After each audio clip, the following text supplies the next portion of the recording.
one? The Muskegon water. Got everybody that we're going to get for the 4 o'clock? Oh, Yeah. call the meeting to order. All right. Today is May 15th, Planning Commission meeting for the City of Muskegon. May I have a roll call, please? Yes. Sorry, hold on just 1 second. Momentarily. All right. Commissioners Montgomery Keast, Here. Blake, Here. Willette Leroy, Here.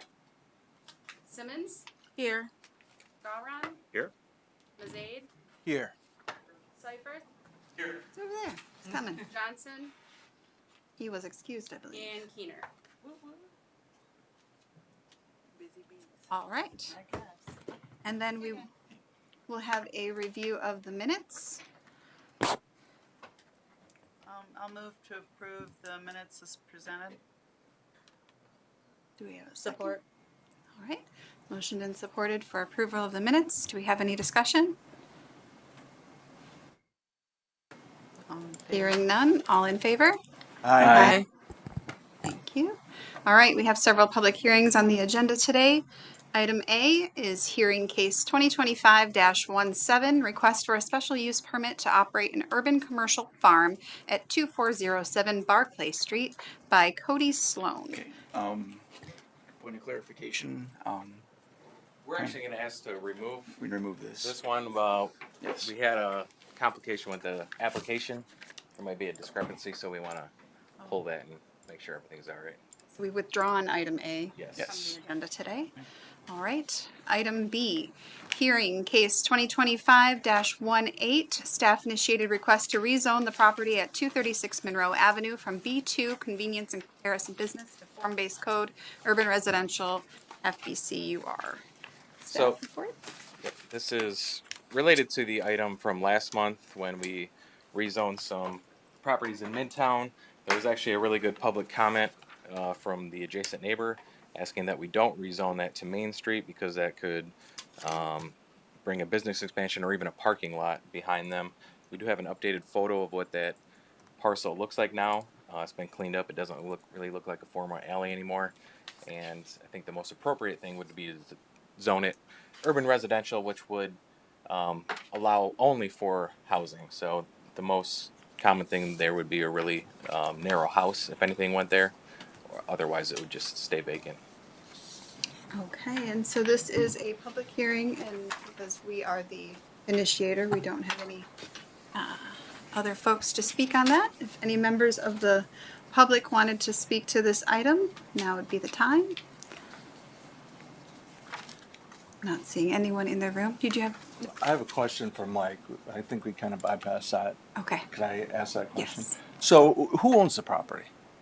It's just a private party. Oh, the That city owns it. doesn't own it. No. Okay. And we did notify them when we had our input group for notification for these property owners, and they did not participate. Okay. Or they didn't reply to any of the notifications either we sent out. All right, thank you. I would move to close the public hearing. We do have to go to the phones, I think. Oh. Yeah.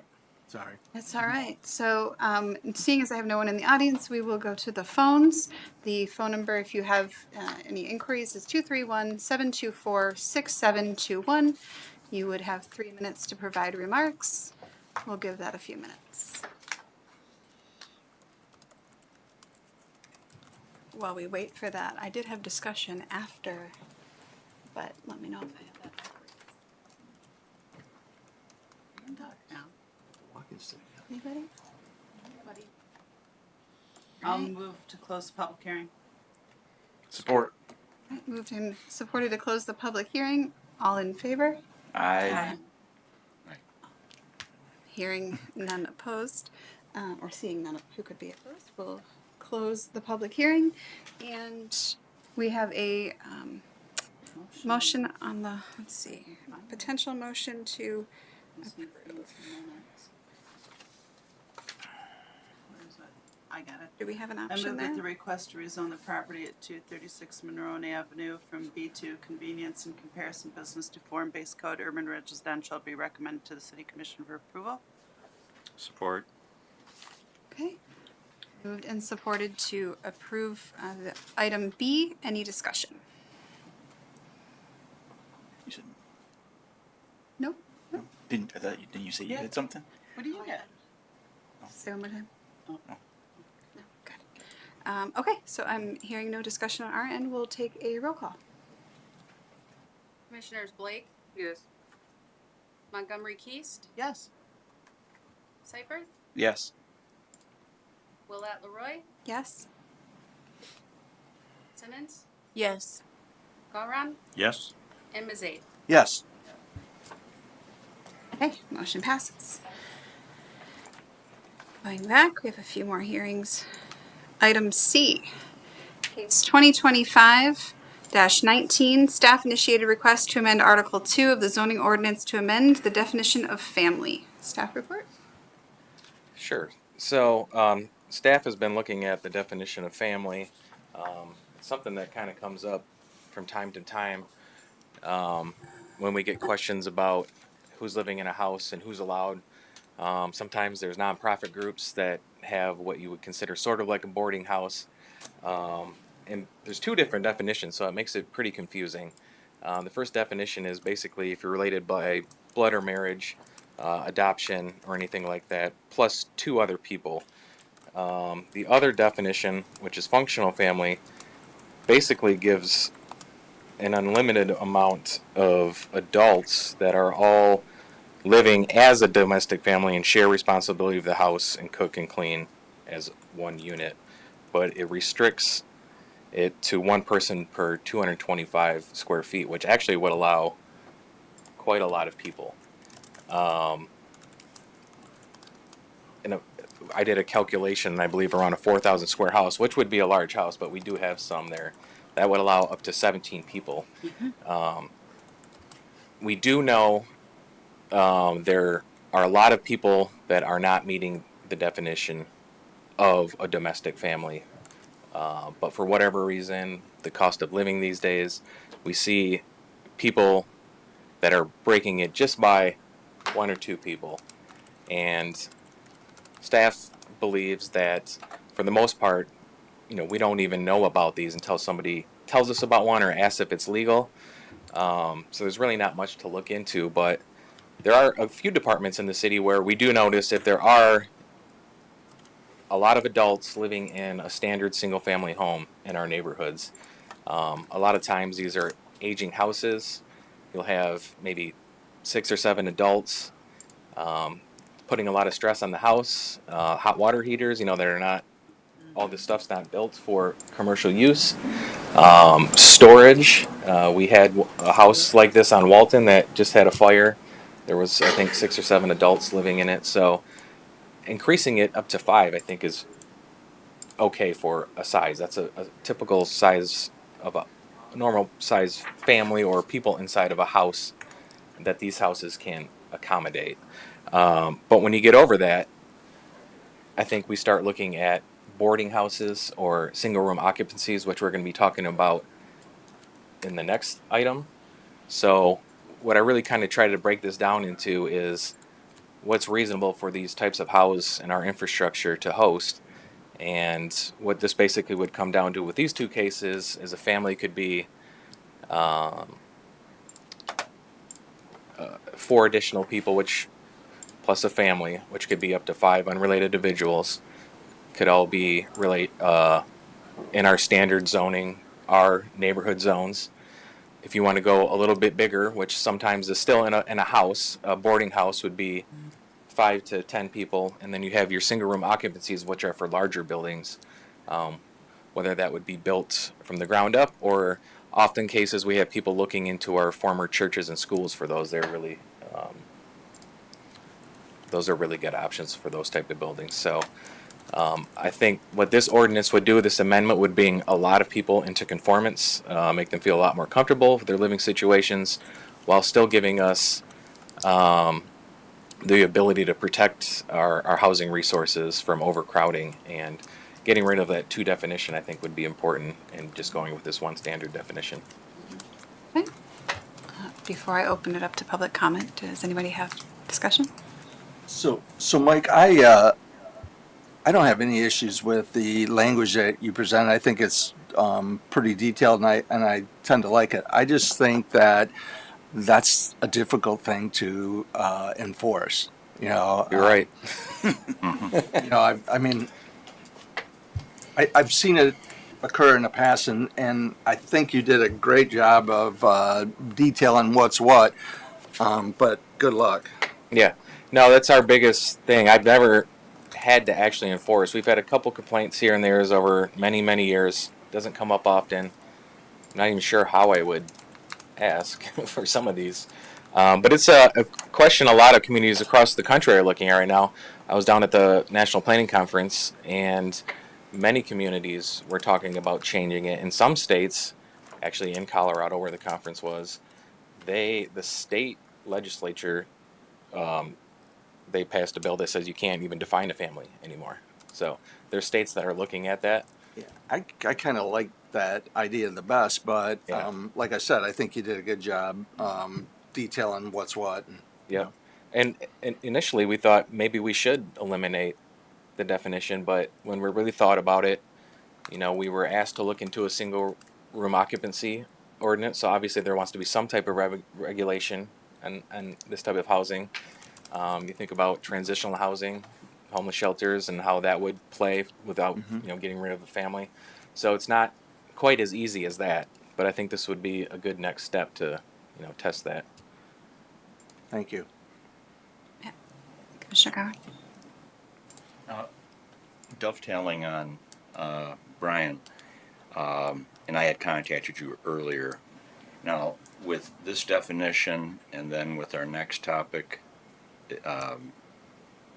codifying, a zoning ordinance, and we're talking about numbers, does this, compared to where we are at now, give us at least a little more paper ability for enforcement on these numbers?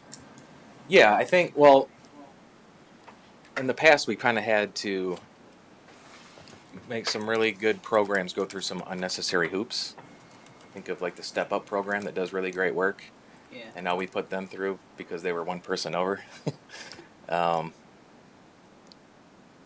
it said it couldn't be a nonprofit when you do that. So this will also help with in that regard. So although it is hard to enforce, a lot of people ask about it. So it'll give clarity. And another question that goes right on top of that, now that you mention it. So say temporarily somebody has a boarder in their house. How do they go about that? Do you have to get like a permit for an extra person? Or what do you do? A boarding house? No, say me, I live in my house, so now all of a sudden I bring in somebody temporarily who's not necessarily a family member, but it takes me over that particular number. I mean, should I call you and go, hey, Mike, I People I do. this person, right, Yeah. you know? Well, if Just you're related asking. by blood or marriage, you are part of the domestic family, and then Yeah. 2 other people. So, really, what a lot of the times it comes down to is 3 adults. People will be asking how many unrelated adults can team up and run a house together. That's what the question I receive the most often is. Okay. I guess it's clear as mud. But Yeah. we'll work on it as we go along. And I'm just thinking a little bit about, kind of people per bedrooms, but I know it gets dicey to manage all that. Because then you get Yeah. two, you get a couple per bedroom, and, if you have a 3-bedroom house, that's 6 people. Want to rent that. So, but I think we're trying to make things a little smoother rather than more complicated. I think back to when my father was a kid, and he talks about this a lot. But my family, we were immigrants from Poland, so we would bring over new relatives, and they would stay in our house, maybe 1 or 2, for a few months until they could get on their feet. Then hopefully get somewhere else. But I can see the way the housing market and everything is going now. I can see people doing that a lot more often when it's not really a rental. It's just borrowing a room for a while. You know, So there's that kind of a boundary you have to think about. I have encountered, at least in my neighborhood, a lot of transient folks who are Yeah. using housing that does not likely belong to them. Yeah. And I so I just want to know if this is something that can be applicable to, finding many gentlemen in the same home who clearly, even if one of them owns Exactly. it. Yeah. Oh yeah. Stay with me So for there's a while. an Sure. opportunity there to resolve some of that possibly. Any other discussion?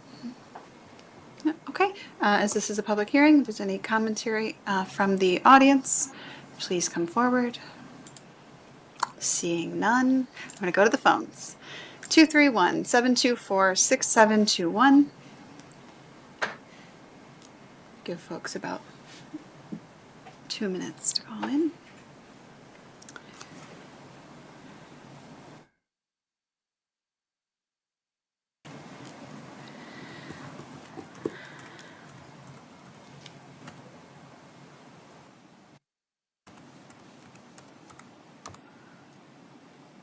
Feels like a really long time. It does.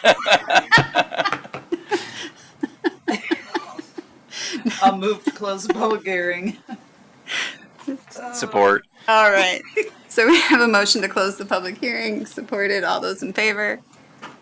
Aye. All those opposed say no. All right.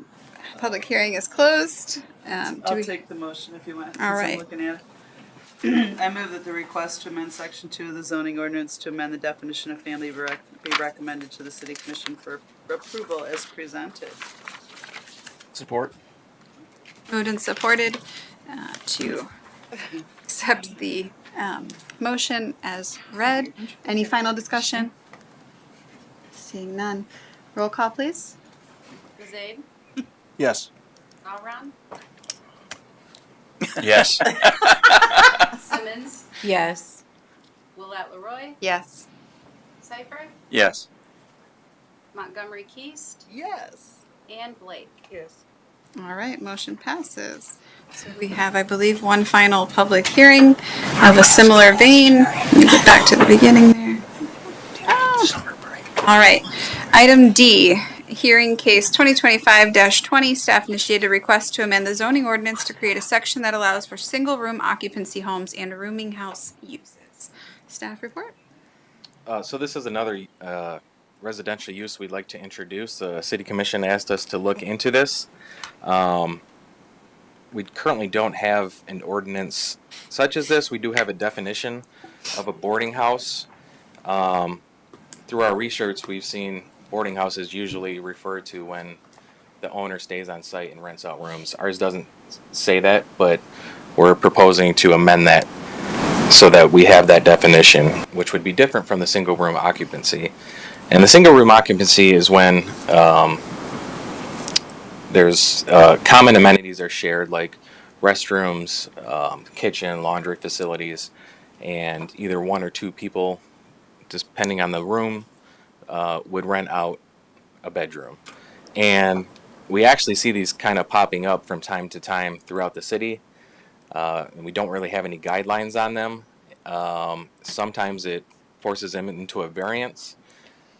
So that's one of the downsides of not having an ordinance such as this, because we'll see people try to fill this need because it is a need that a lot of people are seeking. So it creates this demand, which we see some landlords going through and renovating these buildings. And it could actually be a positive because from time to time we'll have vacant school buildings or church buildings, and these are really attractive sometimes to be renovated into a single roof occupancy. So what we're recommending is to allow this in our RM1 districts because that kind of matches the density you would see in a multifamily development without getting too large. And a lot of our former church or our churches and our schools are zoned our district, and if we made this be an RM1, it would need a rezoning. And although it would be one parcel, I would not consider it a spot zone because our master plan actually talks about the need to redevelop our former commercial and school buildings because it can be a problem when they just sit there and maybe get demoed. So this could be a really good use. It would it would meet the master plan, so it wouldn't be a spot zone. It would allow 2 public hearings, so one for a rezoning to let people know what's going on, and then another for a special use permit, because this would all be allowed as a special use permit, so everybody within 300 feet would be notified. This tends to be kind of a NIMBY topic. We've seen that in the past with some special use permits we've had for overnight lodging or multifamily uses in some of these former church buildings. So again, it's something that's really needed to serve a demographic. It's usually for lower income individuals, and we do see the demand here. So what we've come up with is a single room occupancy and rooming houses ordinance, which would be under general provisions. And that states that rooming houses would be allowed as a principal use permitted in our neighborhood residential and form-based code, urban residential, and RM1 districts with a few conditions. And the owner must live on the property for a boarding house. And there may be up to 2 people per bedroom, and the bedroom must have at least 100 square foot for a single tenant and 200 for 2 tenants. House is at least 2,000 square feet in size. May allow up to 6 total people live on site, and houses up to 2,500 square feet can allow up to 8 people living on site. And we would ask that the parking requirements just match that of the underlying zoning district. So you could think of those as smaller uses than a single room occupancy. It's more of a traditional house and someone renting out a couple of extra bedrooms. A single room occupancy tends to be broken up into a lot of extra rooms, so we wanted to say that these would be allowed as a special use permitted just in RM1 districts. The manager typically doesn't live on site, but we said they could or could not live on site. There may be up to 2 people per bedroom. Same standards, 100 square foot for 1 person, 200 for 2 people. We said there shall not be more than 20 bedrooms per building. We do have a few of these large SROs that have become legal over the years through either grandfathering or special use permits or variances. And when there's a lot of people on site, there tend to be a lot more issues with storage. We get a lot more calls from the neighborhood with issues. And generally talking with our inspectors, there just seems to be generally overcrowded and less up to good living standards when there tends to be too many people. While we did say you could have up to 20 bedrooms and 2 people, we would still want to cap that at a cap of 25 people per building, and that there could only be 1 dwelling unit per site, so that you could only have 1 per parcel. And it states that all bedroom occupants would have access to the common areas. And we had something in here that Grand Rapids does that I really wanted to put in here. It says at least 90% of the SRO units should be occupied by the same tenant for a continuous period of at least 90 days. And really that would kind of cut down on some of the transient nature and really help distinguish it from being a transitional living center. And typically you don't need as much parking at these sites, so we wanted to cut that down and just say you would need 1 parking space for every 3 bedrooms. I do have one question. Here you mentioned that all occupants should have access to common areas, kitchen, bath, laundry. So in the instance that someone has a master bedroom type style where there's a bathroom within the bedroom, that kind of rule that out? Or are you saying that somehow designating a common bathroom is different than that? That's a good question, because in a lot of these ordinances you see the bedroom may or may not have a bathroom, but it's not intended that everybody gets to use that bathroom. So there should be 1 common area where everyone gets to use that. But not all restrooms should be common. Correct. Okay. So I see if you read it as to say that the common areas, which are kitchen, bathrooms, and laundry, Yep. that all occupants I think we have should amend access that to a little the bit. common areas. And then Just a little bit on the thought behind the one parking space for every 3 bedrooms, and I know we don't need a bazillion parking spaces all the time, but they're not related to each other. Is that actually enough, and is that going to cause crowding on the street? Well, if they're going to go the single room occupancy, it's probably going to be in a larger building. And they're probably, like if it's going to be a former church, it's going to have a parking lot, a former school will. Now these won't always be the cases. It could go into a very large residential house. Yeah, Yeah. yeah, it could. I'm thinking of my house. I live in a great big Victorian. So yeah. But Then I'm gonna the do chance that, of but- the chance of rezoning a typical single family house into an RM1 is probably going to be considered a spot zone. Right. And so in order for this to be essentially usable by someone who owns this home, they would need to go through the following process outside of, this isn't a use by right, so they still have to go through additional process Yes, special use permit. through the special use permit and assure that they have appropriate zoning in that. Okay. Cool. Great. Any other discussion or questions before we go to public hearing? Anybody in the audience care to speak to? Please approach the podium, sir. Give us your name and what you want to tell us. Good afternoon. My name is Jake Ekholm.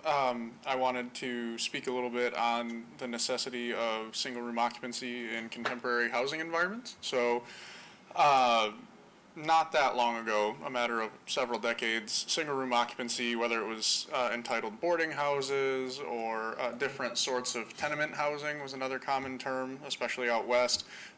They were a common part of the housing spectrum, and they were often effectively basic housing for young people, for people with limited means, most often consisting, as was kind of described, as somebody having their single room, single domicile room with shared commercial kitchen and either communal or individualized bathrooms.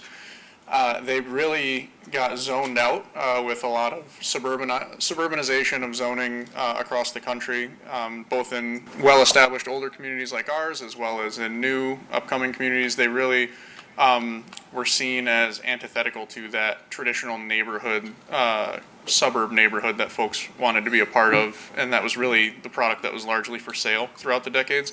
So what we've seen now is the product of that, where we're seeing more and more folks that are transients, couch surfing, unfortunately living outdoors, when in reality, had this product still been a part of the housing stock, a percentage of those people would not be living outdoors today or sleeping on someone's couch. And we think that it can be done with integrity and that it can be something that is mutually beneficial to the property owner as well as the recipients of those rooms. And so just wanted to speak out both as a citizen and then as my role as the division director, that I think it's a necessary part of the housing spectrum that we're lacking right now, despite being very progressive and at the forefront with zoning reform, which is in credit to this commission. So I would urge you to continue that progressivism. Thank you. Thank you. Anybody else? Your name and what neighborhood you're from? My name is Devin Washburn. I'm in the I recently purchased a property down on Irwin Avenue. One of these churches that you're actually discussing here. I wanted to speak out in support of this because it opens up a lot of options for buildings that are of an odd shape, size, that may be too large for a duplex, but slightly too small for multifamily. Well, I just want to say thank you, and yeah, I've been very much in support of this. Thank you. All right. Anybody else? All right, we'll go to the phones. 231-724-6721. I'll just hold my breath until it rings. Don't hold your breath.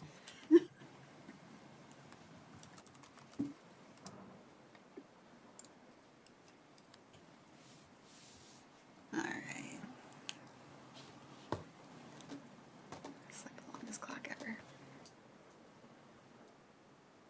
Okay, nobody's calling in, so I'll take a motion to close the public hearing. So moved. Support. Moved and supported to close the public hearing. All those in favor? Aye. Anybody opposed, say no. Right, motion passes to close the public hearing. Any further discussion before we go to roll call?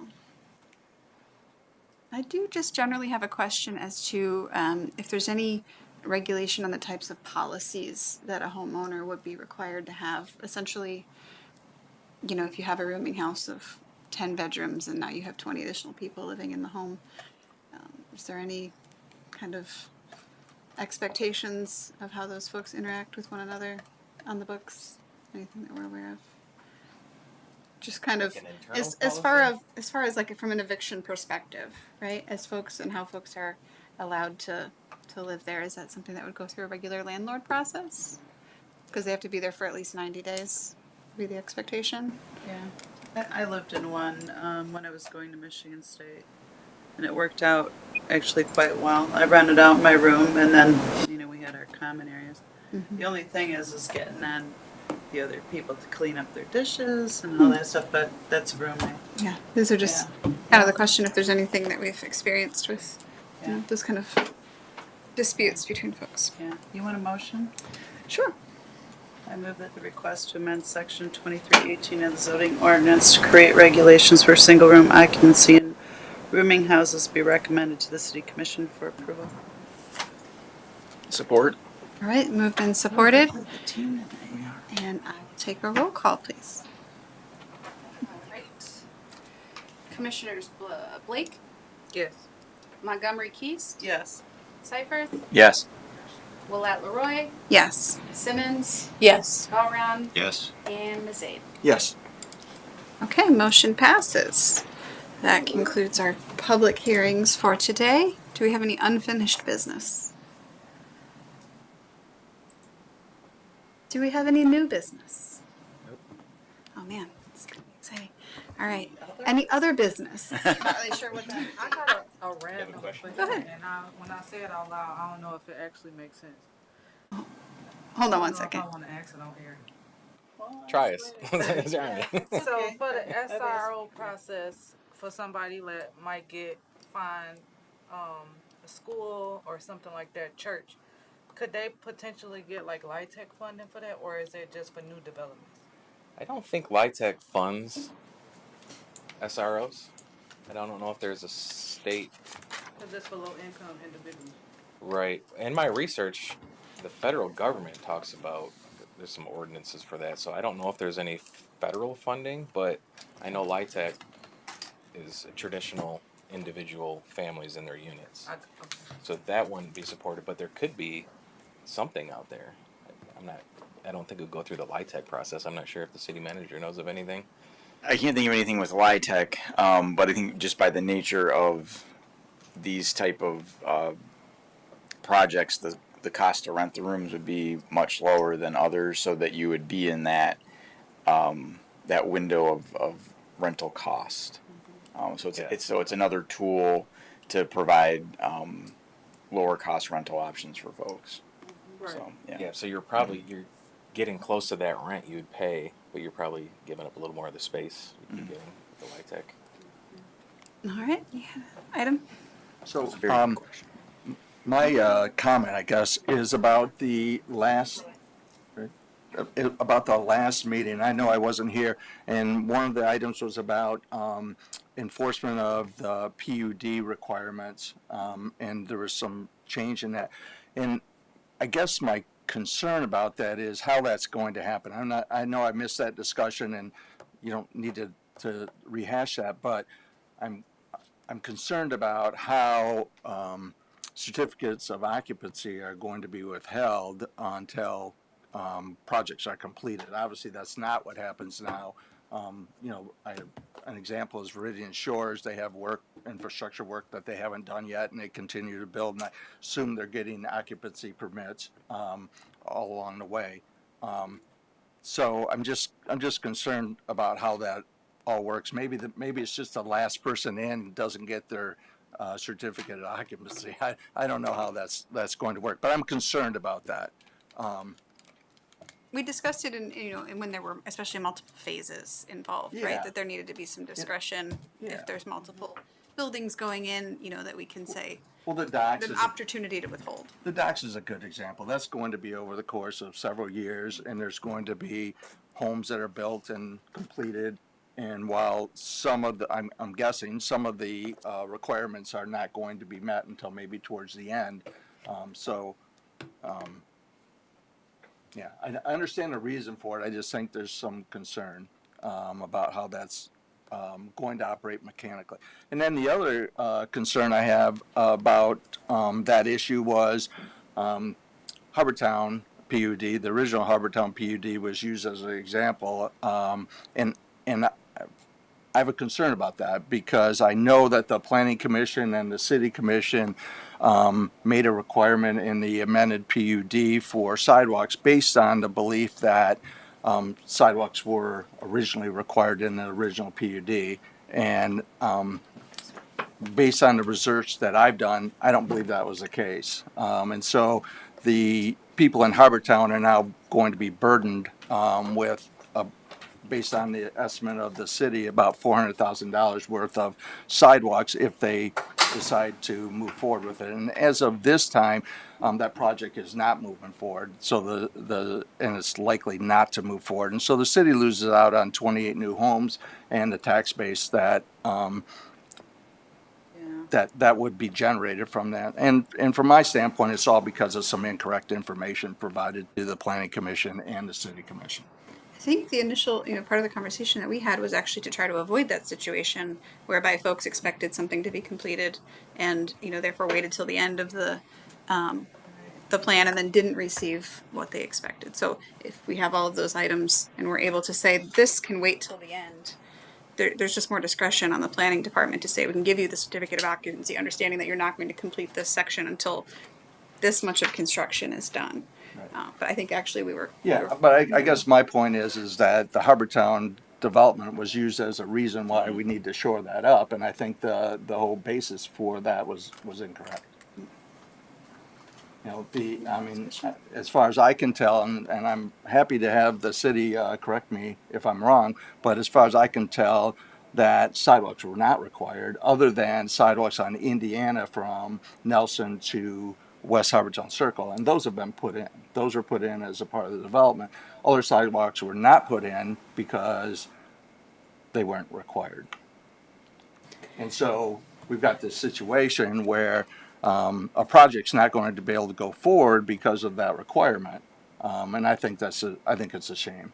The city says that we need all these new housing units, and yet we have a situation where 28 units aren't going to be built. And this is one of the few residential developments where there isn't going to be any kind of tax incentives or, subsidies provided to the city or to the developer. So that's my 2 cents. Thanks. Yeah, I don't think our opinion overall was much different than yours, honestly. Maybe in a different words, it seems very similar.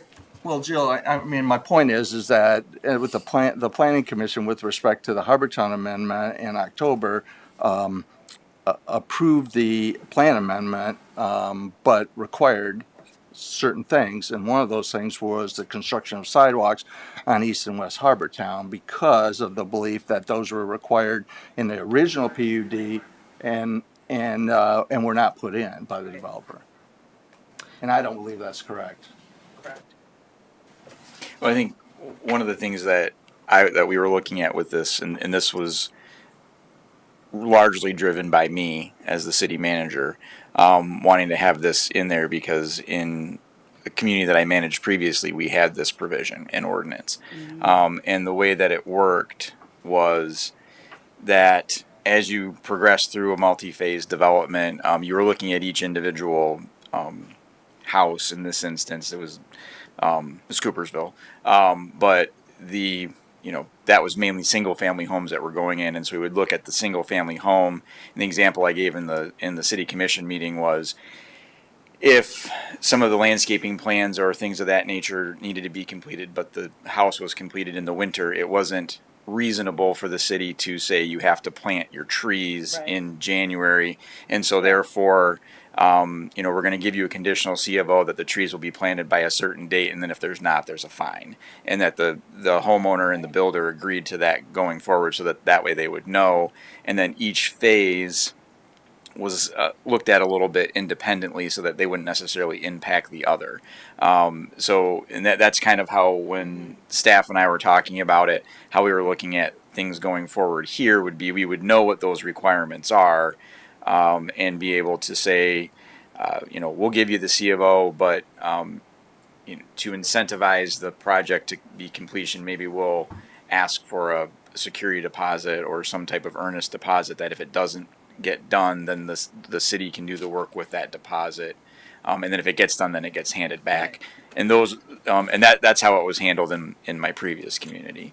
So, I think it's a good idea. I think the proof is in the pudding. Yep. How it's going to work from a logistics standpoint. I think it's a good idea. Yeah. I guess obviously my other concern was that the example used was, I think, a bad example. That's probably it then, Brian. I do think, and also in amending, you have to review how we got there and whether it was appropriate. So I do think it was an opportunity for us to review what we expected that the development should have taken into account in the first place, whether or not it was the best example. I'm not sure. I'm sorry, what's? As just coming back to the amendment and being able to then look at, again, looking at the plan as a whole, that we don't want to continue to develop spaces that don't have sidewalks, right? So we're just perpetuating that by not addressing it at that time. So that was our intention. Go ahead. But to Brian's point, having that we, in some ways, hung our hat on the example of Harbortown, and he has an observation that, he believes we got that wrong, Based off miscommunication. and that Yeah. is Correct. is there a way to review that? Well, I guess my opinion. yeah, and my stance would be that I think whether or not the example was the right example, the intent behind it, and that was, Harbortown was not in my mind when I was looking at it. There was another example, or there was another situation, I should say, but because we had been dealing with the Harbortown one, that's the example that kind of came up in discussion. But I think there's been other examples as well, Yeah, there's a lot of them. that as we get more and more PUDs in the city, that we need to make sure that we're looking at those in a way that we have tools to enforce it. So looking at other communities that have done it successfully and then tweaking it to our situation. So I think the example is one part of it, but the end outcome is kind of what I was looking at. So. I do also expect that, homes will eventually be developed there. It's a beautiful, beautiful space, and I can't imagine that it's never going to come to fruition. But if we did get it wrong, outside of this Yeah. procedure that we have here, and I Oh, you're talking about the PUD amendment specifically. right, Yes. the specific Harbortown Yeah. Do one. we need to revise We it? can be potentially out the 28 houses, but I guess that would be up to the potential for the proponent or the developer to Yep. contest, our finding. Right. Okay. I'll leave it Do you there. need a motion to adjourn? Because we still have public comment, actually. Oh, But I actually have one other quick item. Do we, and this is just a question of procedure, have a place that residents can go to readily understand the history of permits and other items on a particular property in their neighborhood? So, for example, if there are occupancy permits given, if there are variances given, do we have that in one place that neighbors can go to by address? Not online, no. They can call us. Okay. We can So tell them. currently it's all by the office. Yeah. All right, good to know. Thank you. And now we'll There go. is a lot of information on Muskegon County Property Viewer and what's the one with the assessing? Residents can log in to BSNA online, but You to need an see all the account information, outside you of your have to own, be right? the owner. Yeah. Yeah. Okay. But Property Viewer has a lot of GIS. Muskegon County GIS Property Viewer has a lot of information. Okay. Thank you. We're going to open it up to public comment. Anybody in the audience would care to address? Let us know. I'm seeing none, and there's only a few folks here, so we'll go ahead and go to the phones. 231-724-6721.